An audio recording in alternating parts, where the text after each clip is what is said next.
IAS academy पर आप सभी का एक बार फिर स्वागत है ना। और देखिए, जो हम कराते हैं एक पर डे आपको 5 क्वेश्चन जनरल स्टडी के, सामान्य अध्ययन के। तो टॉप फाइव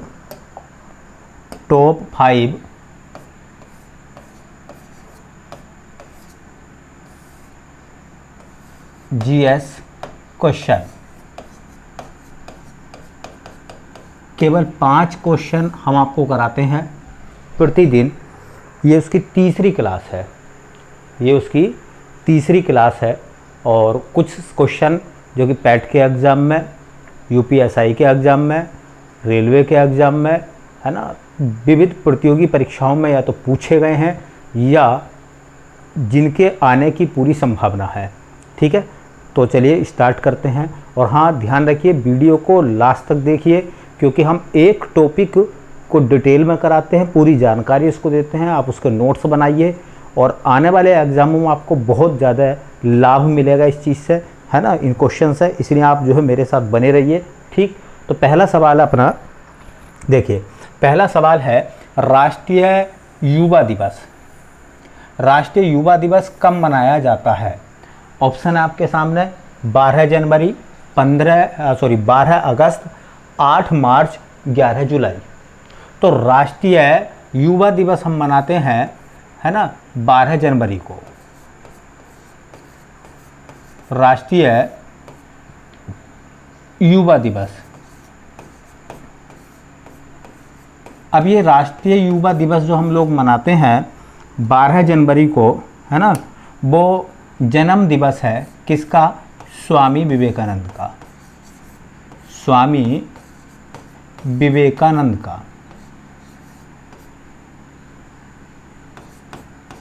स्वामी विवेकानंद का जन्म दिवस है ये। ठीक है, 12 अगस्त को हम मनाते हैं अंतर्राष्ट्रीय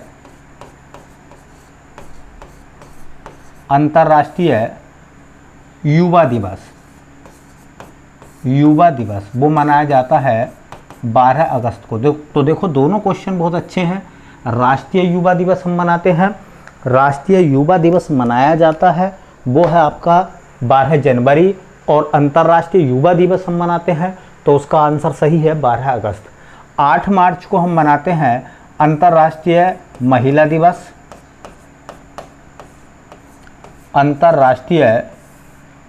दिवस।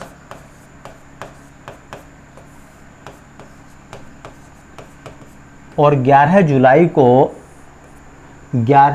को मनाया जाता है विश्व जनसंख्या दिवस। विश्व जनसंख्या दिवस।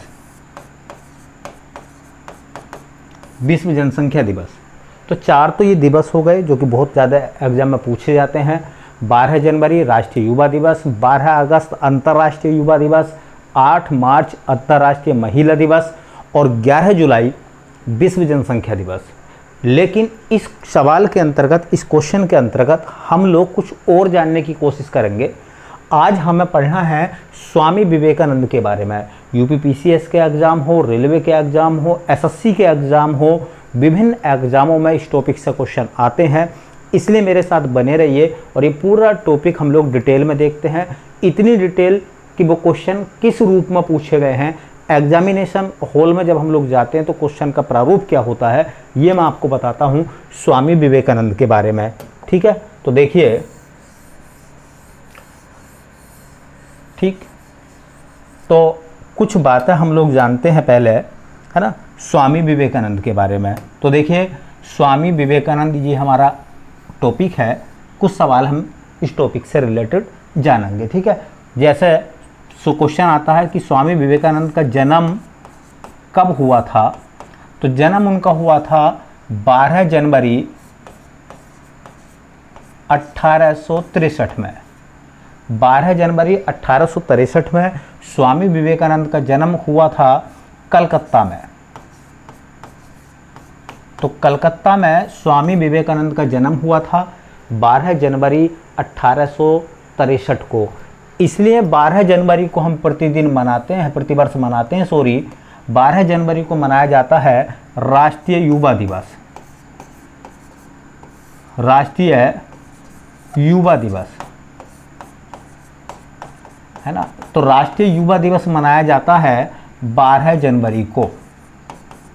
1985 से हम लगातार 12 जनवरी को राष्ट्रीय युवा दिवस मनाते हैं और 2021 में ये दिवस जो मनाया गया है, तो 2021 में इस दिवस की जो थीम रखी गई है ना, वो थीम एग्जाम में पूछ ली जाती है, युवा उत्साह नए भारत का। नए भारत का, तो युवा उत्साह नए भारत का, ये इसकी थीम है। ये करंट का क्वेश्चन हो गया, इसलिए ये भी मोस्ट सवाल बनेगा, है ना, ये भी एग्जाम में पूछा जाता है। ठीक, देखिए स्वामी विवेकानंद के बचपन का नाम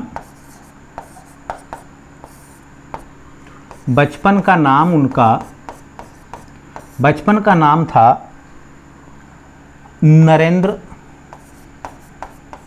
नाथ दत्त।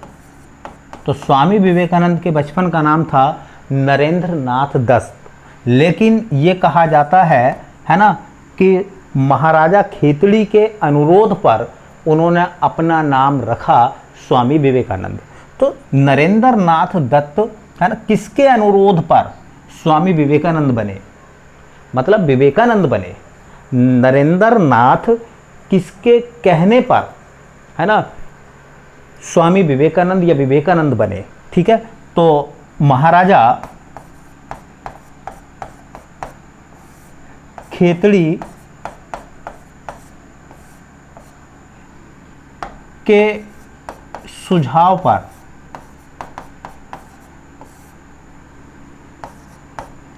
इन्होंने अपना नाम विवेकानंद रखा।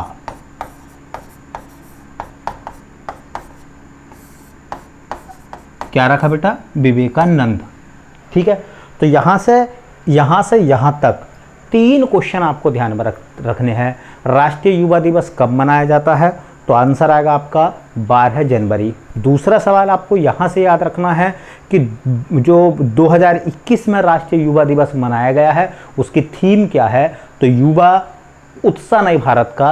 और चौथी बात आपको याद रखनी है ना, तीसरी बात याद रखनी है कि स्वामी विवेकानंद के बचपन का नाम क्या था? नरेंद्र नाथ दत्त। किसके कहने पर उन्होंने अपना नाम विवेकानंद रखा? तो महाराजा खेतड़ी के कहने पर। ठीक है, और देखो और क्वेश्चन जो बहुत ज़्यादा एग्जाम में पूछे जाते हैं, बहुत ज़्यादा मोस्ट होते हैं वो।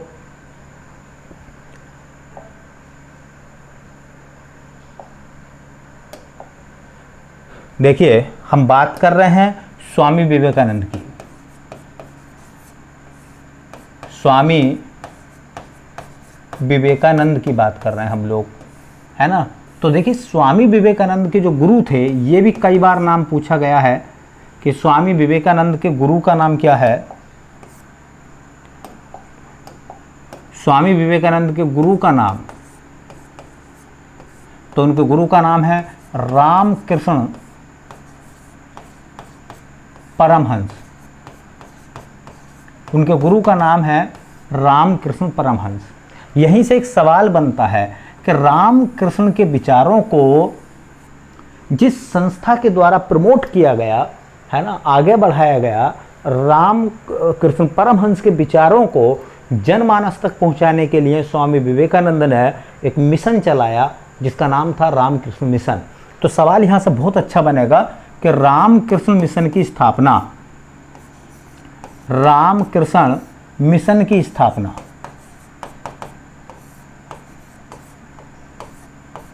मिशन की स्थापना। तो पहला सवाल, रामकृष्ण मिशन की स्थापना कब हुई है? तो 1897 में हुई है। कहाँ हुई थी? तो कलकत्ता में हुई थी। अच्छा, कभी कभी आता कि कलकत्ता ऑप्शन ना हो तो देखिए बारानगर, कलकत्ता में एक जगह पड़ती है बारानगर, बारानगर में हुई थी इसकी स्थापना। है ना, रामकृष्ण मिशन के का जो मुख्यालय था, हेडक्वार्टर जो बाद में बनाया गया, तो मुख्यालय रखा गया बेलूर में, है ना। ये जो बेलूर है ये भी कहाँ है, ये भी कलकत्ता में है, कोलकाता में, है ना। और एक और क्वेश्चन यहाँ से बनेगा कि रामकृष्ण मिशन के संस्थापक कौन है, तो इसके जो संस्थापक हैं, रामकृष्ण मिशन के संस्थापक स्वामी विवेकानंद, स्वामी विवेकानंद, स्वामी विवेकानंद।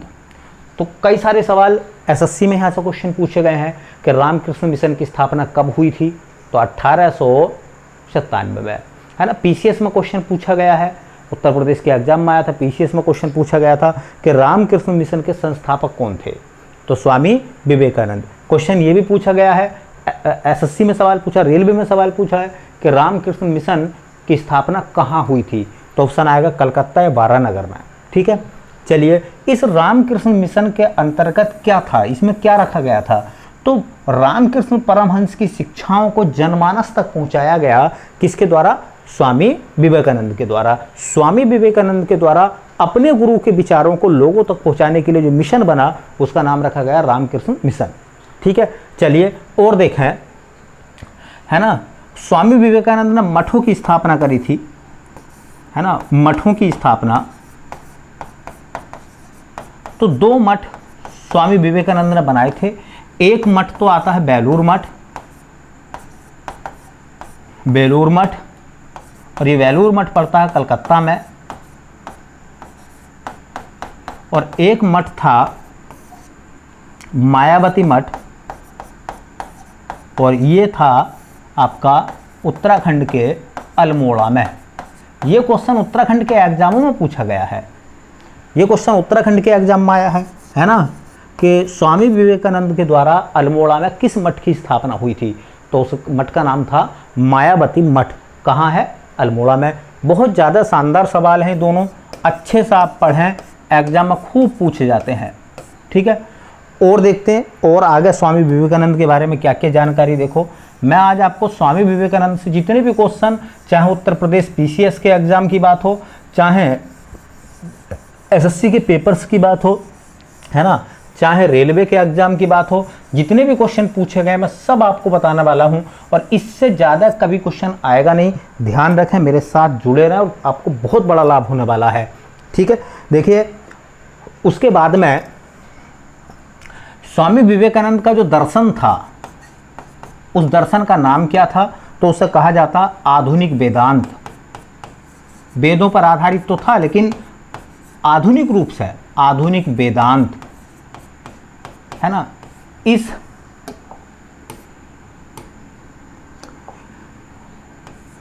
आधुनिक वेदांत, इस आधुनिक वेदांत को हम बोलते हैं व्यावहारिक वेदांत। व्यावहारिक वेदांत। अब ये सवाल एग्जाम में पूछा गया है उत्तर प्रदेश पीसीएस में। उत्तर प्रदेश पीसीएस के प्री एग्जाम में पूछा गया था कि भैया व्यावहारिक वेदांत मतलब प्रैक्टिकली, व्यावहारिक का मतलब जो प्रैक्टिकली हो चीज़ है ना, प्रैक्टिकली वेदांत के संस्थापक कौन थे, तो प्रैक्टिकली वेदांत कह दो या व्यावहारिक वेदांत कह दो, इसके संस्थापक या दर्शन के संस्थापक स्वामी विवेकानंद थे। ठीक है, व्यावहारिक वेदांत का उनका पहला भाषण,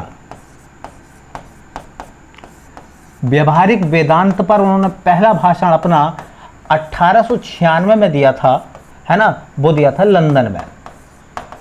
तो ये जो क्वेश्चन है थोड़ा सा बहुत अच्छा एग्जाम में पूछा जाने वाला सवाल है ये, इसलिए इस पर आप जो है मोस्ट लिखें।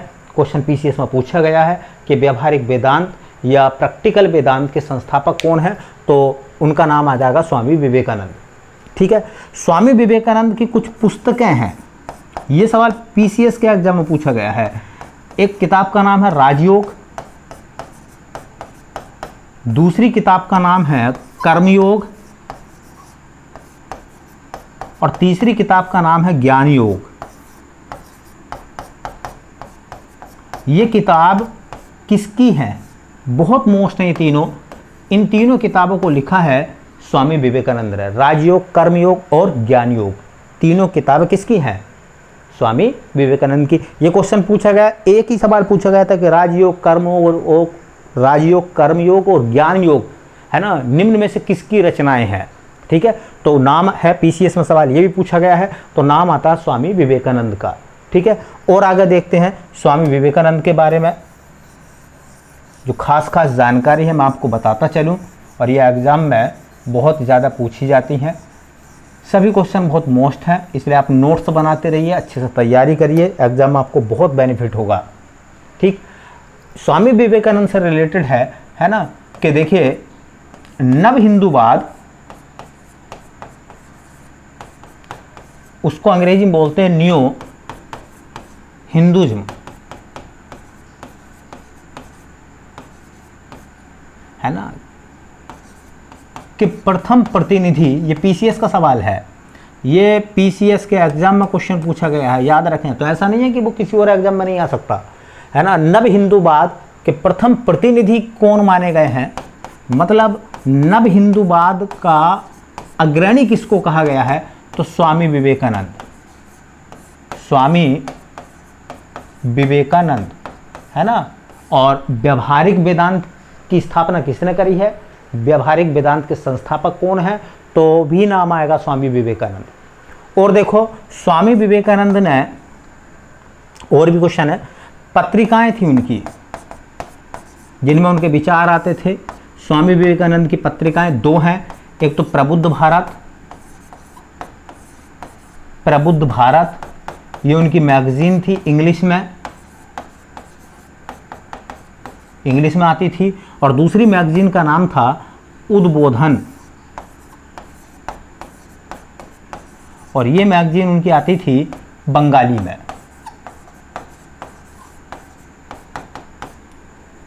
में। ये किताबें, ये पत्रिकाएं पूछी जाती हैं, है ना। ऐसे एक और सवाल बनता है कि देखिए वेदांत सोसाइटी की स्थापना, वेदांत सोसाइटी कहाँ है, ये सवाल रेलवे में पूछा गया है। तो वेदांत सोसाइटी, है ना, वेदांत सोसाइटी की स्थापना जो थी 1896 में हुई थी। कहाँ हुई थी, न्यूयॉर्क में। बहुत ज़्यादा एग्जाम में सवाल पूछा गया है ना, कि वेदांत सोसाइटी की स्थापना स्वामी विवेकानंद ने कहाँ की, तो आंसर आपका आएगा न्यूयॉर्क। ठीक है, और इसके संस्थापक कौन है, तो स्वामी विवेकानंद। वेदांत सोसाइटी के संस्थापक हैं विवेकानंद। ठीक, तो नव हिंदूवाद आप याद रखिए, व्यवहारिक वेदांत आप याद रखिए, पत्रिकाएं याद रखिए, उनकी किताबें आप याद रखिए, है ना। एक आपने सुना होगा यहीं से कि 1893 में, है ना, धर्म संसद, विश्व धर्म संसद, है ना, हुई थी, है ना। वो पता होगा आपको कहाँ हुई थी, विश्व धर्म संसद का आयोजन हुआ था शिकागो में, है ना। दुनिया की सबसे बड़ी मांस मंडी है, अमेरिका में पड़ती है। बहुत ज़्यादातर सवाल पूछा गया है। तो देखिए विश्व धर्म संसद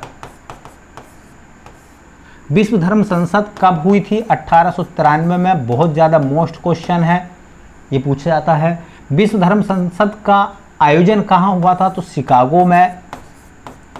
शिकागो यूएस में पड़ता है, अमेरिका में। ये भी सवाल पूछा गया है। और भारत का प्रतिनिधित्व किसने करा है, भारत की तरफ से किसने लेक्चर दिए हैं वहाँ जाके, तो भारत का प्रतिनिधित्व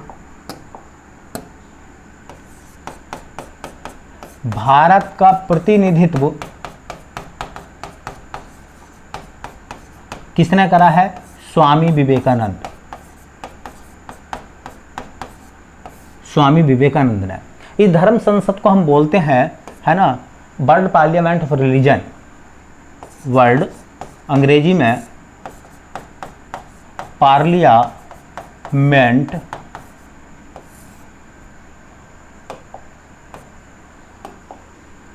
पार्लियामेंट ऑफ रिलीजन।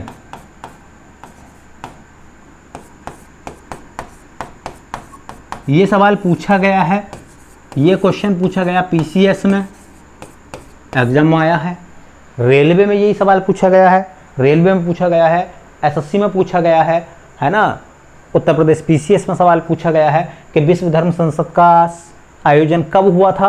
1893 में। कहाँ हुआ था? शिकागो। शिकागो किस देश में है? तो अमेरिका में। भारत का प्रतिनिधित्व किसने करा था? तो स्वामी विवेकानंद ने। मात्र 2 मिनट बोलने का उनको मौका दिया गया था और पूरे भारत की पहचान जो है ना, भारत की पहचान पूरी दुनिया में करा दी थी, है ना, रातों रात फेमस हो गए थे। बड़ी सारी कहानियाँ हैं, है ना, हम काम की बात कर रहे हैं, कहानी अगर सुनाने लगूंगा आपको तो बहुत टाइम बीत जाएगा। चलिए किसी दिन मौका मिलेगा कहानी भी देखेंगे। एक वो आपने सुना होगा कि स्टेटमेंट स्वामी विवेकानंद का बड़ा फेमस हुआ, स्वामी विवेकानंद का कथन बड़ा फेमस हुआ। कथन क्या था? उठो, जागो और तब तक चलते रहो जब तक लक्ष्य प्राप्त न हो जाए, लक्ष्य प्राप्त न हो जाए।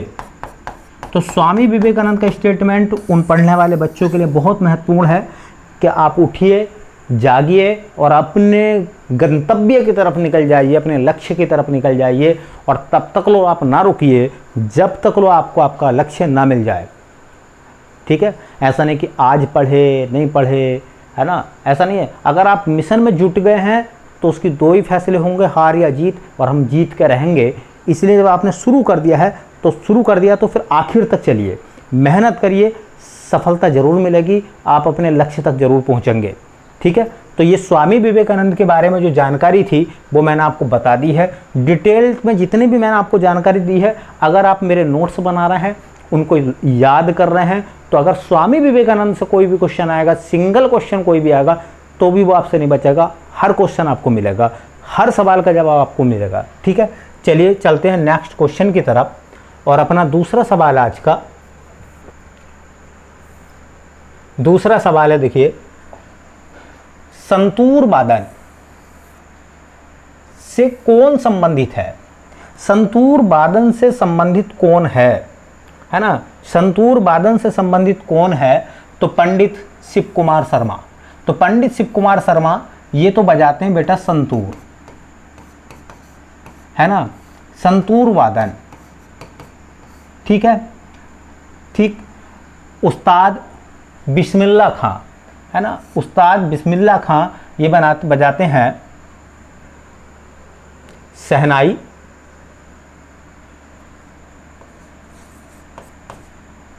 उस्ताद बिस्मिल्लाह खां ये बजाते हैं बेटा शहनाई, शहनाई वादन है इनका,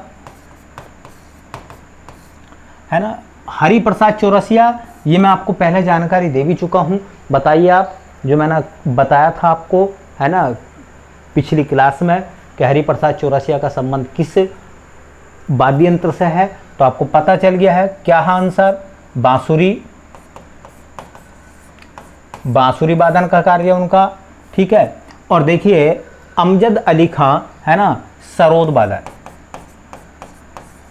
सरोद वादन, अमजद अली खां बजाते हैं सरोद। ठीक है, तो संतूर भारत में पहली बार जो बजाया बड़े स्तर पर वो पंडित शिव कुमार शर्मा ने बजाया, है ना। हालांकि जम्मू कश्मीर के थे, कश्मीर के रहने वाले थे शिव कुमार शर्मा। शिव कुमार शर्मा का संबंध किससे? संतूर वादन से। उस्ताद बिस्मिल्लाह खां का संबंध है शहनाई वादन से। हरि प्रसाद चौरसिया का संबंध है बांसुरी से। और अमजद अली खां का संबंध है सरोद से। ठीक है, तो जितने भी कल्चर से रिलेटेड है, वाद्य यंत्रों से रिलेटेड हैं, ये आप जरूर नाम याद रखिए, है ना। संतूर वादन में एक नाम और आप याद रख लीजिए। जैसे मैंने बांसुरी वादन में कुछ नाम बताए थे, मैंने नाम बताया था राजेंद्र प्रसन्ना, राजेंद्र कुलकर्णी, बी कुंजमणि, एन नीला, है ना, और एक पन्नालाल घोष। तो कुछ नाम और हैं। ऐसे एक नाम है संतूर वादन में, संतूर वादन से जुड़ा एक नाम है भगत सोपोरो। भगत सोपोरो का संबंध भी संतूर वादन से है, लेकिन एग्जाम में पंडित शिव कुमार शर्मा से ज्यादा सवाल आता, पंडित शिव कुमार शर्मा। चलिए नेक्स्ट क्वेश्चन है अपना, अगला सवाल है ना, अगला सवाल देखिए ये है आपके पास में, कह रहे हैं कि भारतीय चीनी अनुसंधान संस्थान कहाँ है। भारतीय चीनी अनुसंधान संस्थान कहाँ है? तो लखनऊ में, आगरा में, कानपुर में, शिमला में। यहाँ मैं आपको उत्तर प्रदेश के राष्ट्रीय अनुसंधान संस्थान कराऊंगा। उत्तर प्रदेश में कुछ संस्थाएं ऐसी हैं जो नेशनल लेवल पर फेमस हैं। देखिए मैं बोल रहा हूँ नेशनल लेवल वाली, है ना, स्टेट लेवल की नहीं, राष्ट्रीय लेवल की संस्थाएं बताता हूँ मैं आपको 10 संस्थाएं। वैसे तो आपको पता चल गया होगा कि भारतीय चीनी अनुसंधान संस्थान अपना कहाँ है ना, तो वो कहाँ आता है? कानपुर में। ठीक है, देखिए मेरे साथ आप याद करिए इस तरह से। कानपुर में 2 रिसर्च सेंटर हैं, नेशनल वाले, राष्ट्रीय वाले, मैं राष्ट्रीय बोल लिया हूं, ध्यान रखें। 2 संस्थान कौन कौन से हैं? एक तो आता है राष्ट्रीय चीनी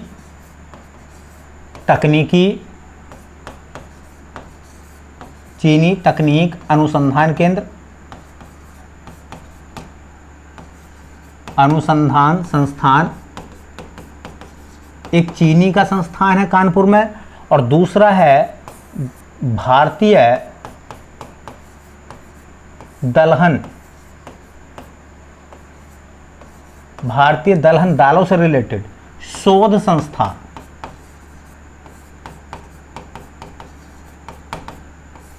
दो हो गए। तो कानपुर में 2 हैं, चीनी अनुसंधान संस्थान कह सकते हैं और दलहन शोध संस्थान। बनारस में 2 हैं नेशनल लेवल के, बनारस में 2 हैं खास तौर से। एक तो आपने नाम सुना होगा डीजल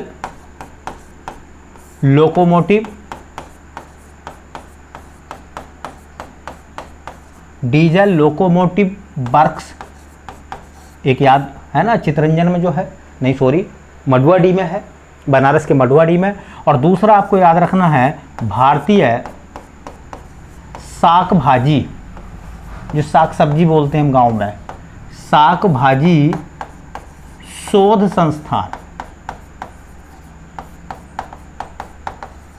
उत्तर प्रदेश के पैट में संस्थान वाला टॉपिक है। जब जब भी संस्थान आएंगे मैं आपको 9-9, 10-10 करके करा दूंगा, आपको सब याद हो जाएंगे, पता भी नहीं चलेगा कब याद हो गए।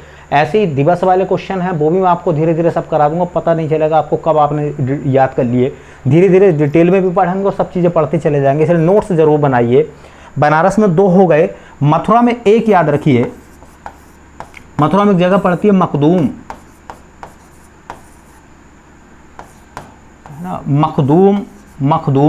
मखदूम में 1 है ना, बकरी अनुसंधान संस्थान, बकरी अनुसंधान संस्थान मथुरा में आता है।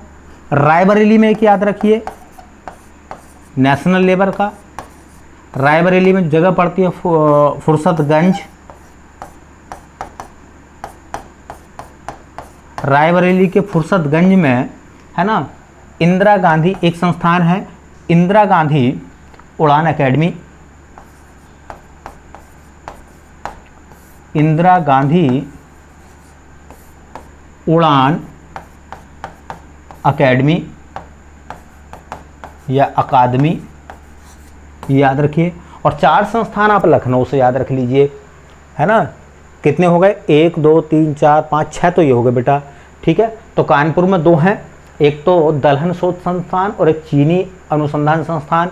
बनारस में 2 हैं, साग भाजी शोध संस्थान और डीजल लोकोमोटिव वर्क्स, और एक मथुरा में है बकरी अनुसंधान संस्थान, और एक फुर्सतगंज में आता है रायबरेली के इंदिरा गांधी राष्ट्रीय उड़ान एकेडमी, है ना। लखनऊ से आप याद रखिए 4 संस्थान जो कि बड़े फेमस हैं। लखनऊ के 4 संस्थान बहुत फेमस हैं, एग्जाम में अक्सर पूछे जाते हैं।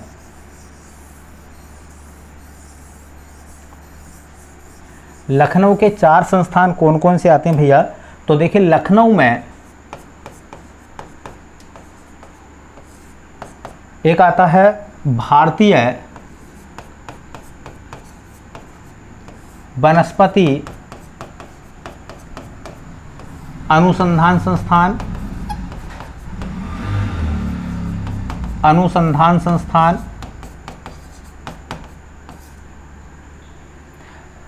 चूंकि वनस्पति में आता है गन्ना, इसलिए भारतीय गन्ना शोध केंद्र, गन्ने पर रिसर्च होती है, कोयम्बटूर में आता है। तो गन्ना क्या है, एक वनस्पति है ना। कुछ वनस्पतियां औषधि होती हैं, है ना। तो राष्ट्रीय औषधि अनुसंधान केंद्र,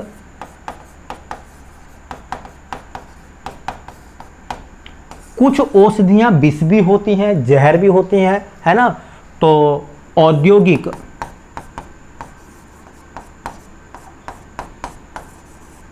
विश्व विज्ञान संस्थान। तो लखनऊ में बेटा 4 हो गए, है ना। तो देखिए मैंने 10 आपको करा दिया, आज 10 याद करा दिए। यूपी में जो राष्ट्रीय स्तर पर हैं, कानपुर में 2 हैं, दलहन शोध संस्थान और चीनी अनुसंधान संस्थान। बनारस में 2 हैं, डीजल लोकोमोटिव वर्क्स है, और उसके बाद में शाक भाजी शोध संस्थान है।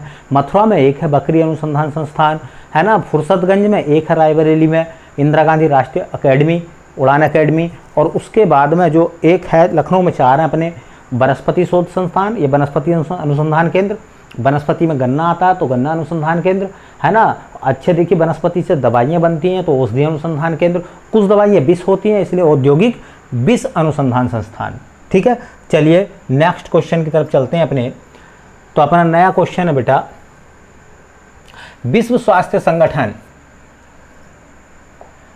स्वास्थ्य संगठन का मुख्यालय कहाँ है। तो विश्व स्वास्थ्य संगठन का हेडक्वार्टर कहाँ है, ठीक है। तो देखिए विश्व स्वास्थ्य संगठन का मुख्यालय कहाँ है, तो द हैग में आपने सुना होगा, अंतर्राष्ट्रीय न्यायालय का मुख्यालय कहाँ था, द हैग में। न्यूयॉर्क में आपने सुना होगा विश्व बैंक का मुख्यालय, नहीं, वॉशिंगटन डीसी में है वो। 1 मिनट। तो न्यूयॉर्क में आपने सुना होगा WTO विश्व व्यापार संगठन का मुख्यालय, क्योंकि पैट के एग्जाम में कुछ संगठन भी पूछे जाएंगे राष्ट्रीय और अंतर्राष्ट्रीय स्तर के, है ना। वॉशिंगटन डीसी में आता है विश्व बैंक का मुख्यालय, और IMF विश्व बैंक का मुख्यालय, है ना। जेनेवा में कई हेडक्वार्टर हैं। एक दिन मैंने आपको बताया था इंटरनेशनल रेड क्रॉस, है ना, 8 मई को जो मनाया जाता है। तो अंतर्राष्ट्रीय रेड क्रॉस का हेडक्वार्टर भी जेनेवा में है, और विश्व स्वास्थ्य संगठन का मुख्यालय भी जेनेवा में है। तो हमारा सही जवाब क्या निकल कर आएगा बेटा, जेनेवा। तो जेनेवा इसका सही आंसर हो जाएगा। कुछ जानकारी और देख लो। विश्व स्वास्थ्य संगठन, अंग्रेजी में कहते हैं वर्ल्ड हेल्थ ऑर्गेनाइजेशन,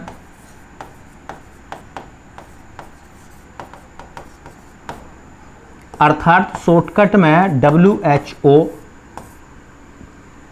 विश्व स्वास्थ्य संगठन के बारे में 2-3 सवाल आते हैं। एक तो विश्व स्वास्थ्य संगठन की स्थापना कब हुई थी, तो स्थापना हुई थी 7 अप्रैल 1948 में। विश्व स्वास्थ्य संगठन का मुख्यालय कहाँ है, तो बताइए बेटा, मैंने अभी आपको बताया मुख्यालय कहाँ है, जेनेवा में। ठीक है। तीसरा सवाल, कुल देश कितने शामिल हैं WHO में, तो कुल मेंबर जो हैं इसमें 194 194 हैं, है ना। इसके महानिदेशक कौन हैं, महानिदेशक टेड्रोस अधानो, टेड्रोस ए से बन जाएगा अधानो, है ना, गेबेरियस।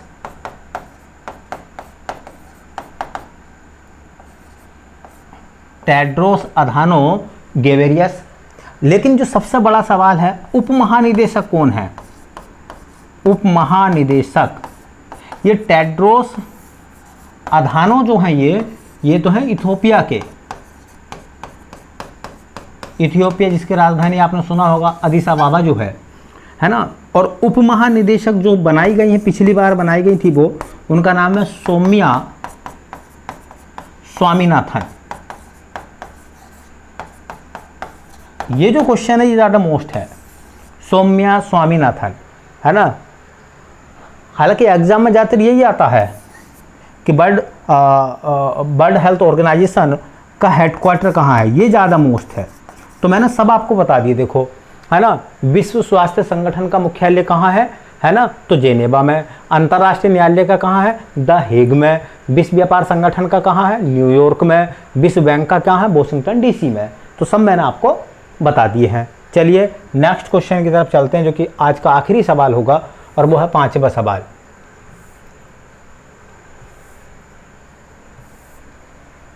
आजा भाई, है क्या बात है, नाराजगी है। पढ़िए सवाल, सवाल पढ़िए। सवाल क्या है, भारत में प्रथम योग विश्वविद्यालय, भारत में प्रथम योग विश्वविद्यालय, देखिए प्रथम योग विश्वविद्यालय, भारत में प्रथम योग विश्वविद्यालय, भारत में प्रथम योग विश्वविद्यालय की स्थापना कहाँ हुई? बोधगया में, मुंबई में, मुंगेर में और कोलकाता में, है ना। ये सवाल एग्जाम में पूछा गया है ना, ठीक है। तो इसका सही जवाब क्या है, लगाइए जल्दी से आप, ठीक है। भारत का पहला योग विश्वविद्यालय, तो योग विश्वविद्यालय जो बना पहला वो था मुंगेर, और मुंगेर पड़ता बिहार में, बिहार के मुंगेर में। अब मैं आपको इसकी डिटेल में जानकारी देता हूं, किसकी, योग के बारे में। देखिए योग के बारे में जो क्वेश्चन एग्जाम में पूछे गए हैं और जो आने लायक क्वेश्चन है, मैं उन सब की बात कर रहा हूं। योग के बारे में बहुत शानदार टॉपिक है, एग्जाम में अक्सर सवाल यहां से पूछे जाते हैं। तो देखिए पहला सवाल यहां से है, योग दर्शन के प्रतिपादक, योग दर्शन के प्रतिपादक, है ना। योग दर्शन के प्रतिपादक कौन थे? बहुत बार एग्जाम में पूछा गया है सवाल, पीसीएस में आया, रेलवे में आया, एसएससी में आया है। तो योग दर्शन के प्रतिपादक, है ना, पतंजलि। ये जो पतंजलि हैं, यहां से बहुत शानदार सवाल बनता। पतंजलि ने जो ग्रंथ लिखा था, उस ग्रंथ का नाम क्या है? उस ग्रंथ का नाम था महाभाष्य, महाभाष्य। कई एग्जामों में पूछा गया सवाल है कि महाभाष्य के रचनाकार कौन है, तो पतंजलि। इस महाभाष्य में योग सूत्र दिया गया था, जिसके अंतर्गत बताया गया था कि अष्टांग योग, मतलब योग के साधना के 8 तरीके हैं, जो कि पतंजलि के द्वारा बताए गए थे। तो अष्टांग योग का मतलब है योग में, योग जो होता, साधना जो होती है ना, उसके कितने भाग हैं, तो 8 भाग हैं, इसलिए इसको अष्टांग योग कहा जाता है। ये जो पतंजलि थे, ये किसके समकालीन थे? ये सवाल ज़्यादा बढ़िया है, खतरनाक सवाल है एकदम, है ना। सवाल ये है कि इतिहास में वो कौन सा राजवंश था, है ना, जिसमें पतंजलि के समय में कौन सा राजवंश था? तो आपने नाम सुना होगा शुंग वंश, तो पुष्यमित्र शुंग, है ना, पुष्यमित्र शुंग। जब आप इतिहास पढ़ते हैं तो आपको पता होगा, है ना, कि जब मौर्य साम्राज्य का पतन हुआ तो शुंग वंश शुरू हुआ था, जो ब्राह्मण धर्म से संबंधित था, है ना, ब्राह्मण धर्म से संबंधित था। तो पुष्यमित्र शुंग ने 2 अश्वमेध यज्ञ कराए थे। उन अश्वमेध यज्ञों का जो पुजारी था, मुख्य पुरोहित थे, वो पतंजलि थे। ये भी सवाल पूछा जाता, जो मैंने अभी बोला कि पुष्यमित्र शुंग द्वारा जो अश्वमेध यज्ञ कराए गए, उस अश्वमेध यज्ञ के मुख्य पुरोहित कौन थे, मुख्य पुजारी कौन थे? तो पतंजलि। इससे पता चलता है कि पतंजलि किसके समय में थे, है ना। तो पतंजलि किसके समय में थे? पुष्यमित्र शुंग के समय में थे। चलिए, एक तो जानकारी ये हो गई, है ना, योग दर्शन से रिलेटेड। एक आपने सुना होगा अंतरराष्ट्रीय योग दिवस। शानदार सवाल बनेगा। अंतरराष्ट्रीय योग दिवस मनाया जाता भैया 21 जून को, है ना, और ये प्रारंभ हुआ था 2014 से। कभी कभी सवाल ये भी पूछ लिया जाता है कि अंतरराष्ट्रीय योग दिवस की शुरुआत कब हुई थी, तो 2014 से, है ना। तो 21 जून को, है ना, 21 जून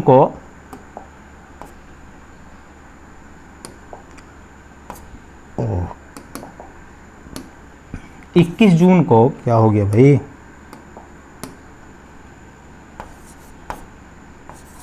21 जून को, और इसका प्रारंभ कब से हुआ था? 2014 से, 2014 से शुरू हुआ था।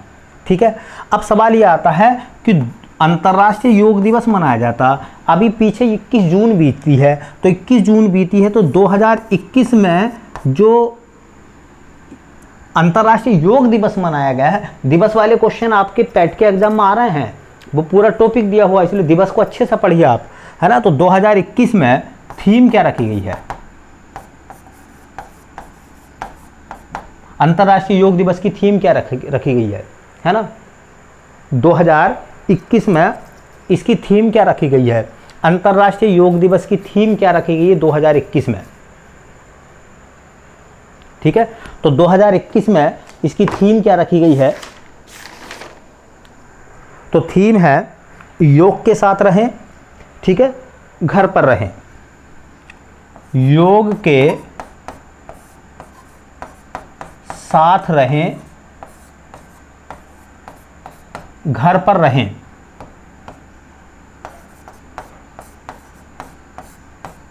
घर पर ही हैं भैया, है ना।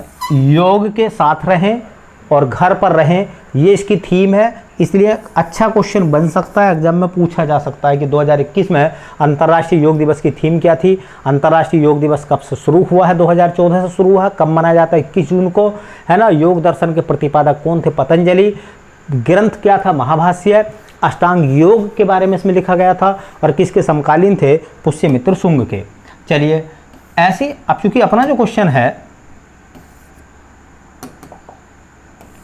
अपना जो क्वेश्चन है वो बेटा ये है, देखिए ध्यान से, वो ये था कि भारत का पहला योग विश्वविद्यालय, ठीक है, भारत का पहला योग विश्वविद्यालय, भारत का प्रथम योग विश्वविद्यालय,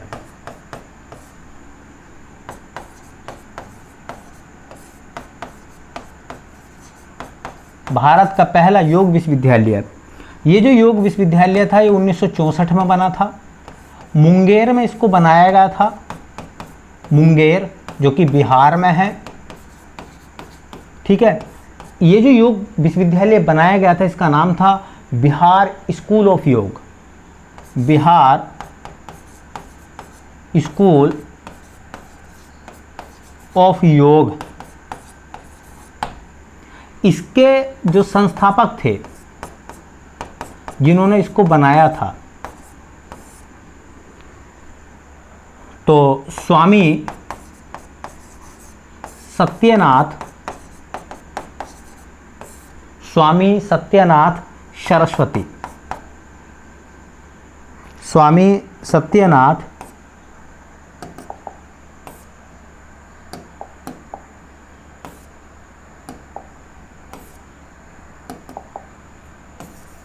क्या हो गया भाई?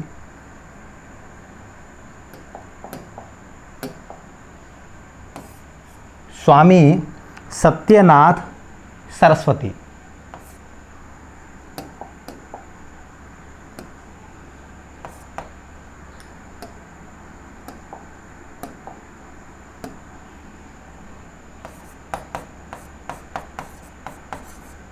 लेकिन अगर सवाल आपसे पूछा जाए सवाल आपसे कि भारत का प्रथम